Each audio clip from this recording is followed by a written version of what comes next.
नमो भगवते वासुदेवाय नमः। ॐ नमो भगवते वासुदेवाय नमः।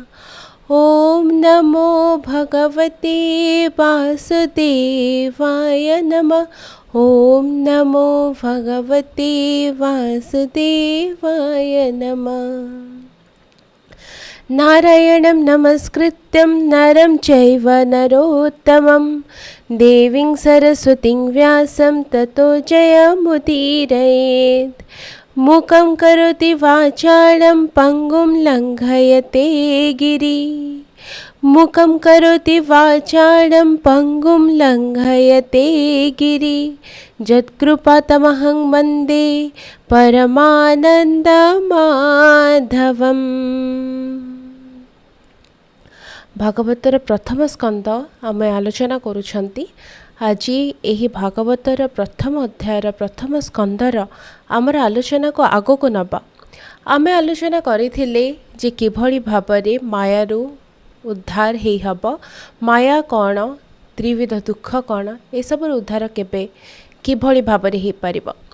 मनीष जीवन में तीन प्रकार दुख रही, आध्यात्मिक दुख, आधि भौतिक दुख, आधि वैदिक दुख। तेबे प्रश्न होछि मनीष एथिरु केमिति मुक्त हब, मनीष एथिरु केमिति उद्धार पाइब।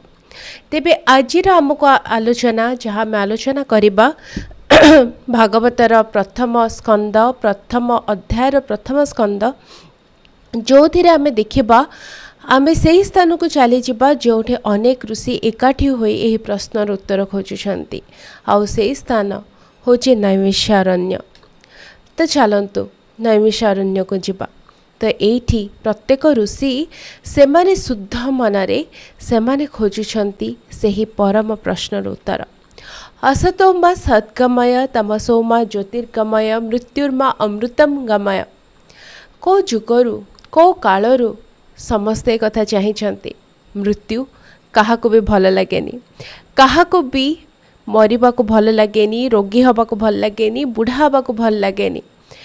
तेबे मायारू मुक्ति ए सबकिछिर उत्तर।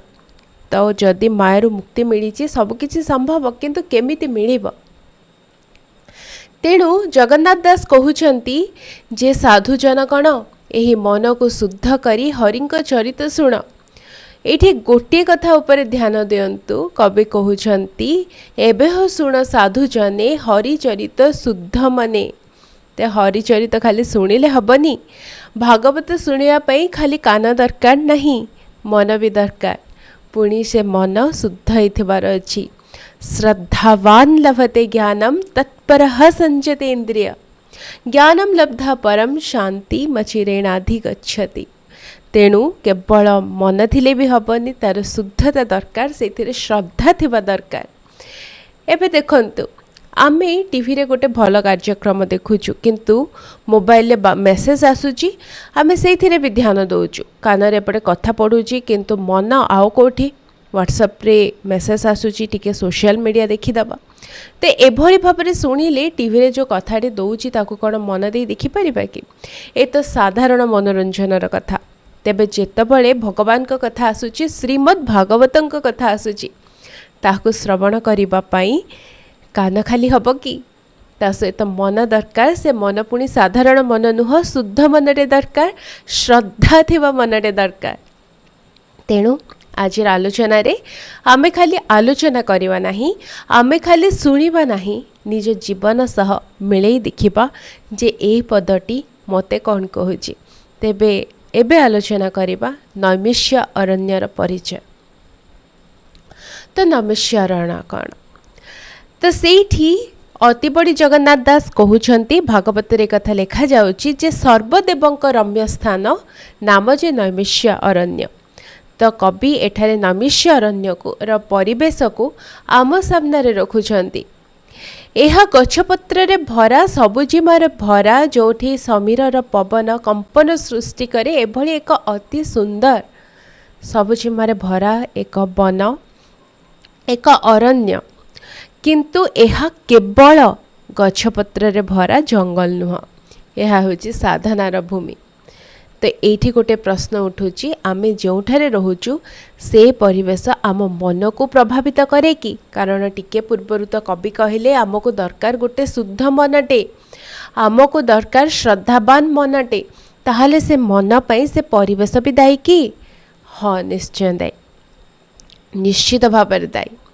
एबे देखंतु जदि जड़े छात्र पाठ पढ़िबा समय रे टेबुल रे बसी मोबाइल इंस्टाग्राम यूट्यूब ए सब खोलुची ताहले तार मन कोठी जीव अन्य पटे जदि सही छात्र ही पुस्तक ध्यान परिवेश और निर्दिष्ट समय रे से पढ़ारे बसे जो थिरे गोटे टेबल लैंप लगी अन्य किसी भी जिनस नहीं तार बही आ तार बही पढ़िबा पई जहाँ सब दरकार से सब ताहले भावंतु मन धीरे धीरे पाठरे लगी ना मन शुद्ध हो ना मन रे एकाग्रता निश्चय आसीज।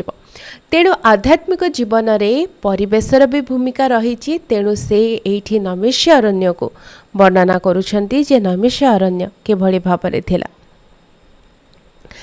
तो ସେହି नैमिष्य अरण्य सेठु आजिर आलोचना आम आरंभ करिबा। सर्वदेवंक रम्य स्थान नाम जे नैमिष्य अरण्य कलिजुग आगम देखी मुनिए स्वस्थान उपेक्षी स्वयनकादि मुनिगणे मिलिले नैमिष्य अरण्ये कलि कलु से भय करी मुनिए एकांते विचारी संकल्प करी एक तुले सहस्र यज्ञ आरंभिले शुभे जानती सर्वदीक्षा स्वर्गापर्पे कले दीक्षा समस्ते मिली प्रातः काले कर्म संपादिले अनले सुत मुनि को पूजा करी सकले बसिले आबोरी सकल मुनि शुद्ध मने कहंती अमृत वचने। तो कवि वर्णना करुछंती नैमिष्य अरण्य रे सकल मुनिगण से माने सुत मुनि को पूजा कले पूजा करी सेमानंक पाखरु माने सेमाने सुत मुनि पाखरु किछि जानिबा पई इच्छा कले। तो गोटे कथा विचार करंतु काहाक पाखरु आमे किछि शिक्षा पाई परिबा जदि गुरु को आमे पूजा ही करूने जदि गुरु को सम्मान ही करूने ताहले से जहाँ भी सिखांतु से कथा आमे शिखि परिबानी। तो ये कहानी तो आपण निश्चय शुणी थिबे जे जड़े सबर बालक व्यासदेव को गोटे विद्या शिखाया ता बापा कहीं मना करुथिले।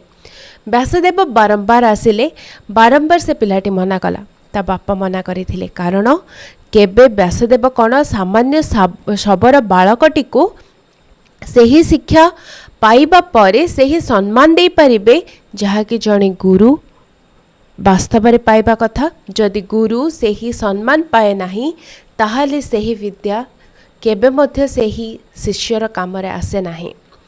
तेणु तद्विधि प्रणिपातेन परिप्रश्नेन सेवया तेणु गुरुंक पाखरु विद्या हासिल करिबार जहाँ विधि रही ताहा होची प्रणिपात करिबा तांकु सेवा करिबा परे तांकु प्रश्न करिबा।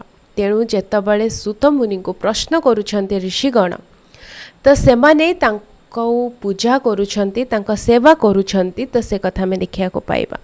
साधारण मुनि नुहंते सेमाने तेणु सेमाने प्रातः काल रे कर्म संपादन परे सेमाने अनड़े निजर कार्य करुछन्ति माने सेमाने यज्ञ करुछन्ति सेमाने पूजा करुछन्ति तापरे सेमाने सुख मुनि को निजर प्रश्न पचारुछन्ति।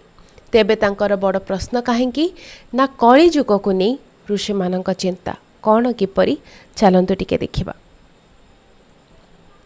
ऋषिगण उवाच भसुत शुण सावधाने तोर महिमा अनुमाने सर्वपुराण इतिहासे शुणिलु तुम्भर संभासे संसारे धर्म शास्त्र जेते सर्वगोचर तुम्भ मते व्यास मुनिंक शिष्य तुम्भे एकथा भले जाणु आम्भे।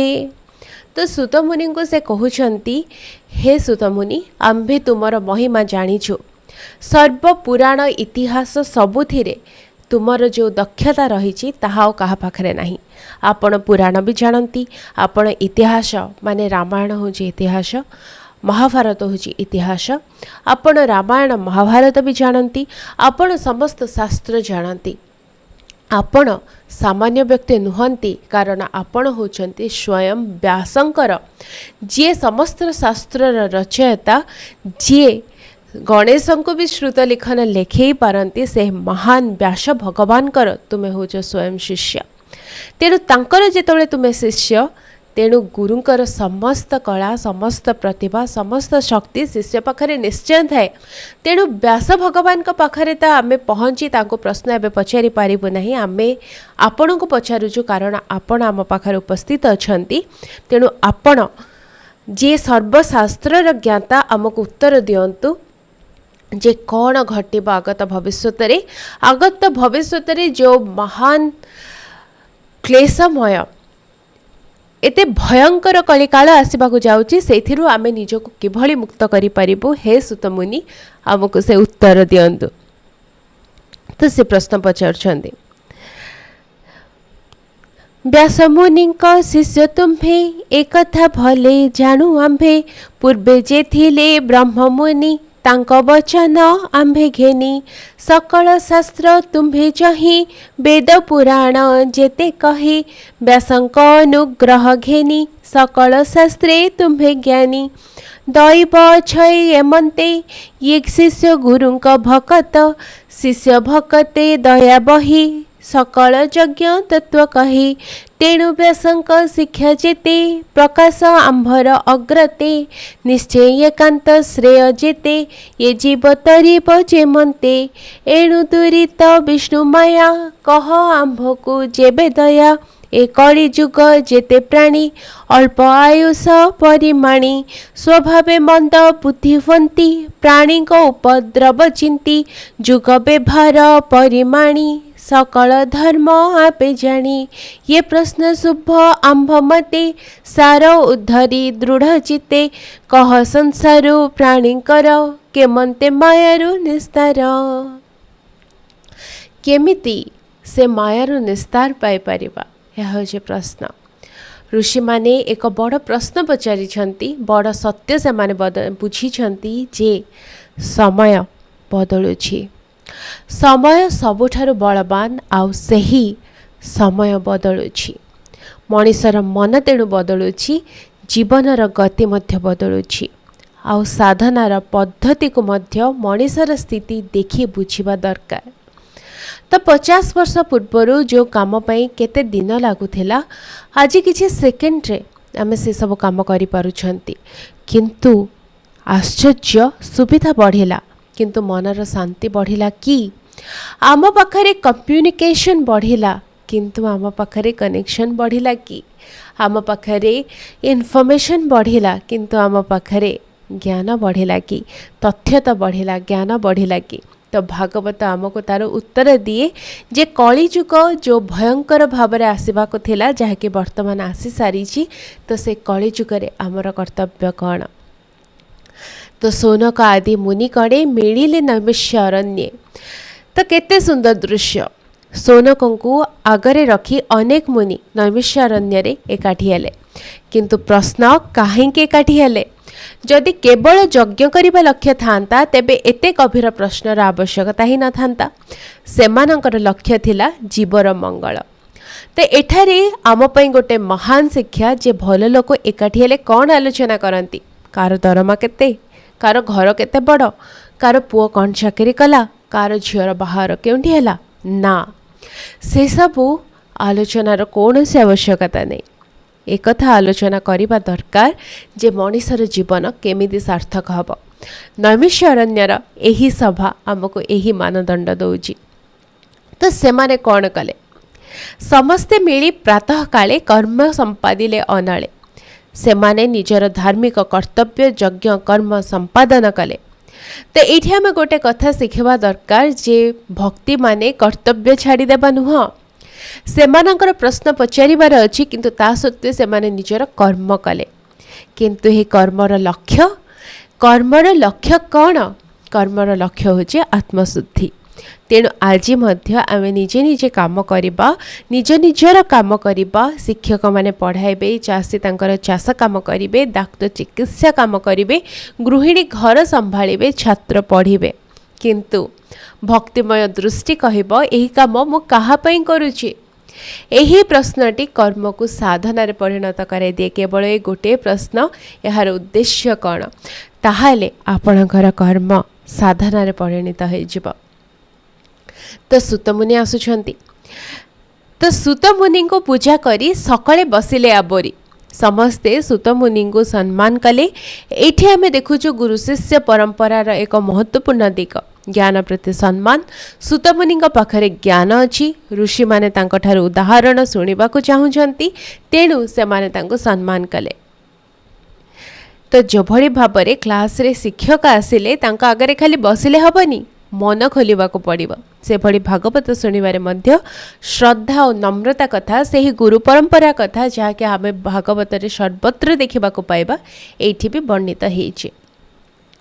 तो ऋषि मानकर प्रथम संबोधन। ऋषि माने कहउछंती भसुत सुण सावधाने तोर महिमा अनुमाने। तो से माने प्रथमे कौन कले? प्रथमे प्रश्न कले, तापरे प्रथमे सम्मान कले, तापरे प्रश्न कले। तो आमे आज प्रश्न करुथिबा बेले एही शिक्षा पाइबा दरकार जे आमे जहाको प्रश्न करूचे तांको अवमानना करी नुह, प्रथमे सम्मान करी प्रश्न करिबा। कारण जिज्ञासार प्रश्न ज्ञान आणे, अहंकारर प्रश्न विवाद आणे। ताहले प्रश्न काहींकी, तार उद्देश्य कण, एही तफात निहाती बुझिबा जहाँकि भागवत एठी हमको बुझाउछंती। तापरे सुतमुनिंकर ज्ञानर प्रशंसा कराहेछि। ऋषि माने कहउछंती सर्व पुराण इतिहास सुनिलु तुम्भर संभाषे। अर्थात सुतमुनि विभिन्न पुराण इतिहासर ज्ञान रखती। एठारे गोटे बड़ शिक्षा केवल गोटे बही पढ़िले जड़े ज्ञानी हो जाए नहीं, ज्ञानर भिन्न भिन्न दिग को बुझिबा दरकार। तथ्य जानिबा और तत्व बुझिबा एका कथा नुह। आमे अनेक तथ्य पाई परिबा, आजिकाली एआई गूगल बहुत तथ्य पाई परिबा, किंतु तथ्य मनीष को नम्र करुछि कि? तथ्य मनीष को सत्यवादी करुछि कि? तथ्य मनीषर मन को शांत करुछि कि? तो सेठी होछि ज्ञानर परीक्षा। सुतमुनि काहेंके योग्य, तांको ही काहेंके प्रश्न करागला। तो ऋषि माने व्यास मुनिकर शिष्य भाव में तांको सम्मान करुछंती। एठारे आमे गुरु शिष्य परंपरा को टिके बुझिबा। जड़े भल शिष्य केवल गुरुंकर कथा मने रखे नहीं, से गुरुंकर ज्ञान को जीवन रे धारण करे, एभली भाव में धारण करे जे से आवश्यक पड़िले गुरु को स्वयं प्रकाशित भी करि पारे, से स्वयं गुरु भी हो जाई पारे। तो से स्वयं गुरु हो जाई पारे, नुह जे से गुरुंक सहित किछि वाद विवाद करी बा तांको भलिया हो जीव, से कथा मु कहूनी। माने से गुरु को साक्षात निज भितरे उतारी आनी पारे। तेणु जदि नदी संपूर्ण समर्पण करुछि से समुद्र पाखरे, ताहले से तो स्वयं से समुद्र हो गला ना। तो ठीक से भली भावरे गुरु को पाखरे जदि शिष्य संपूर्ण समर्पित, ताहले से शिष्य निजे से गुरु रे परिणत हो जाए, माने तांको संपूर्ण भाव प्रकाशित करि परिबो।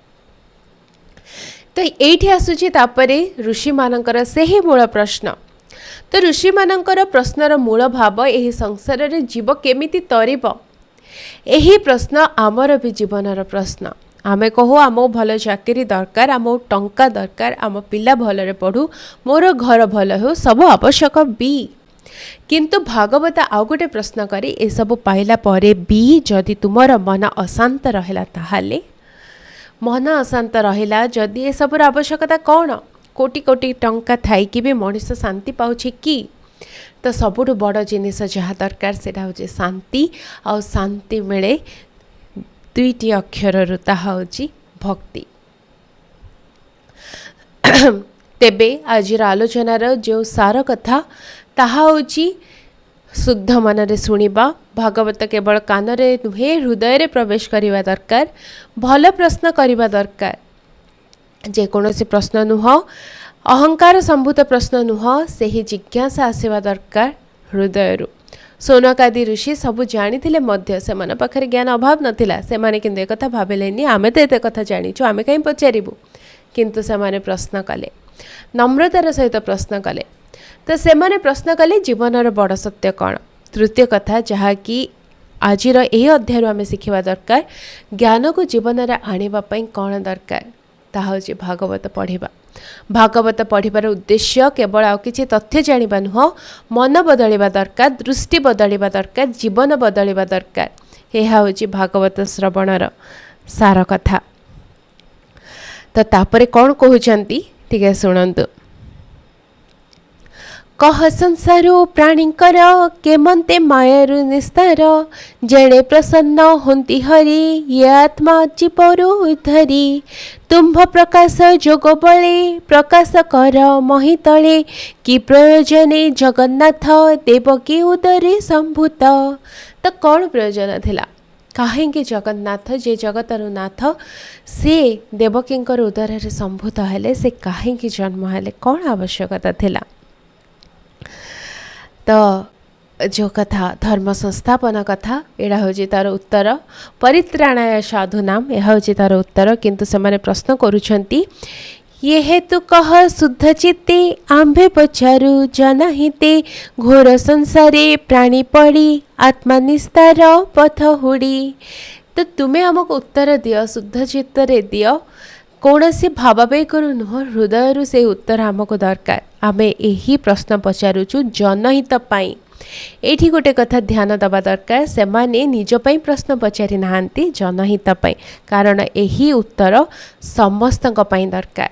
तो गोटे गुरुत्वपूर्ण कथा ये आम बुझुचे यही उत्तर कहा पई दिखाई ना आम पाई तेणु आमे भागवत पढ़िबा केते जरूरी से कथा ये वर्णित कारण उत्तर तो सेमानक पाखे थिला उत्तर आम पाखे नाही तेणु आम पई प्रश्न पचारा जाइछि आम पई उत्तर भी दिया जाइछि तेणु भागवत आमे पढ़िबा केते जरूरी एठो अनुमान करंतु।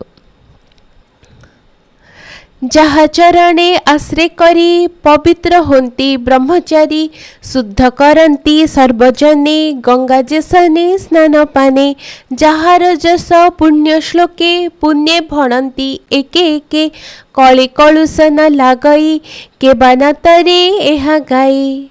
जहांग चरण आश्रय करी जो हरिंकर चरण आश्रय करी जे ब्रह्मचारी ब्रह्मचारी अर्थात जे ब्रह्म को आचरण करती एभली महान व्यक्ति मध्य तरी जाती जहां चरण रे आश्रा करी तो से जन्म नबार कौन आवश्यकता थिला। पुणी से कहउचंती जहार नाम को उच्चारण कले जणे एही भवसागर पार हो जाई परिबो। मने रखंतु जो समुद्र को स्वयं श्रीराम निजे बिना सेतुरे पार करि पारले नाही सेही समुद्र को तांकर नाम पार करे देथिला। तांकर नाम लेखाला से पत्थर ऊपर बोली तो से पत्थर भासिला आउ से पत्थर भासिला बोली तो सेतु हैला आउ से सेतु हैला बोली श्रीराम पार कले। तेणु श्रीराम निजे जो सेतु पार हे पारि नथिले सेही सेतु को पार करे देथिला तांकर नाम। तेणु स्वयं नामींकठु भी नाम केते जरूरी से कथा में ये देखिबा।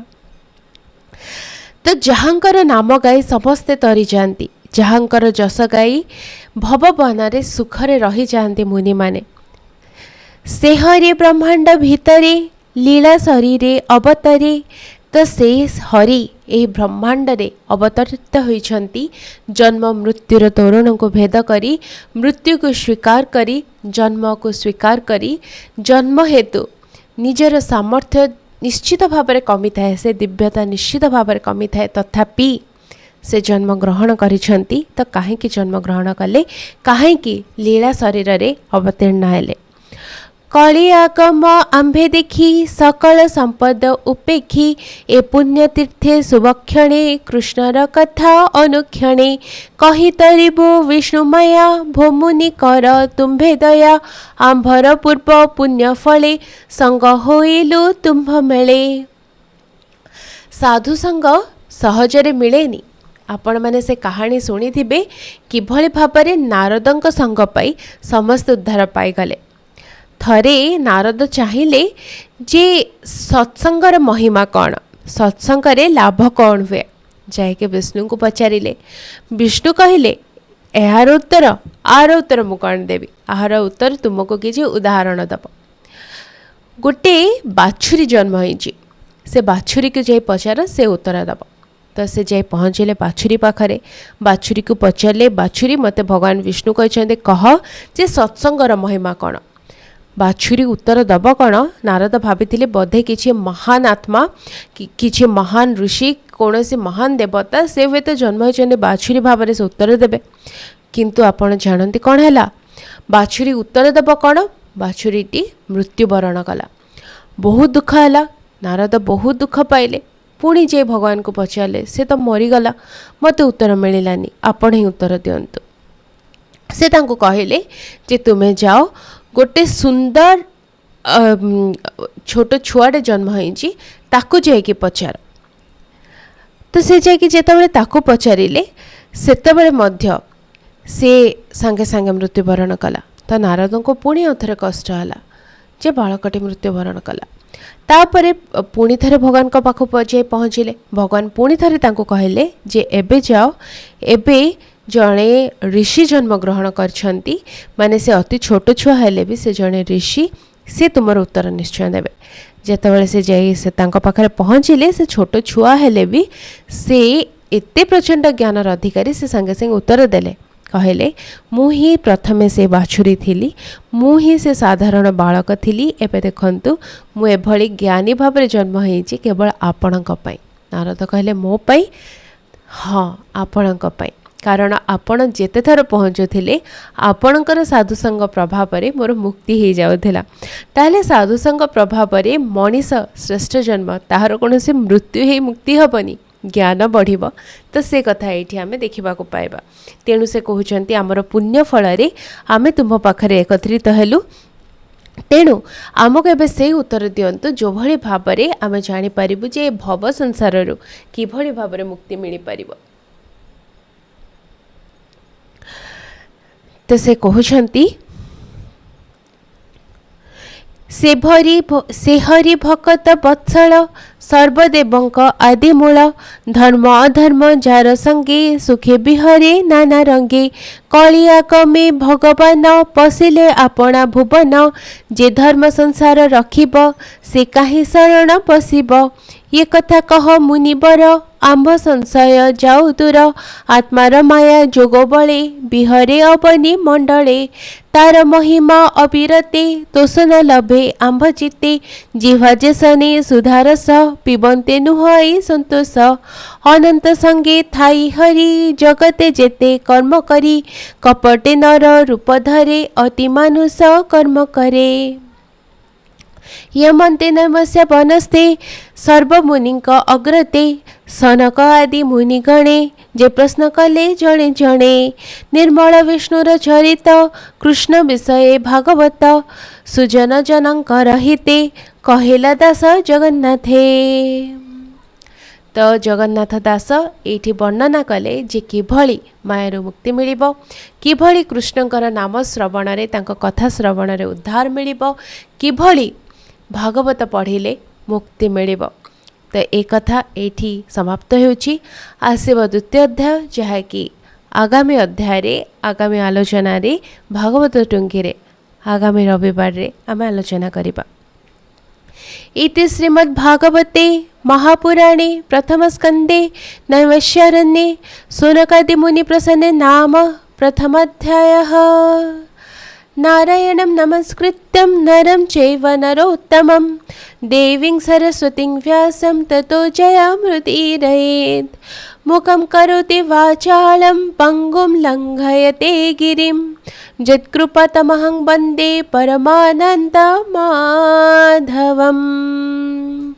श्री कृष्णार्पणमस्तु। आज आलोचना को श्री कृष्ण को पाद पद्म समर्पण करी आज आलोचना को एतिके विराम दबा रोचे। ताहले आपण समस्त को नमस्कार, समस्त भक्तगण को नमस्कार। आपण दिन बहुत शुभ हो, यही शुभकामना सहित रहिले। नमस्कार।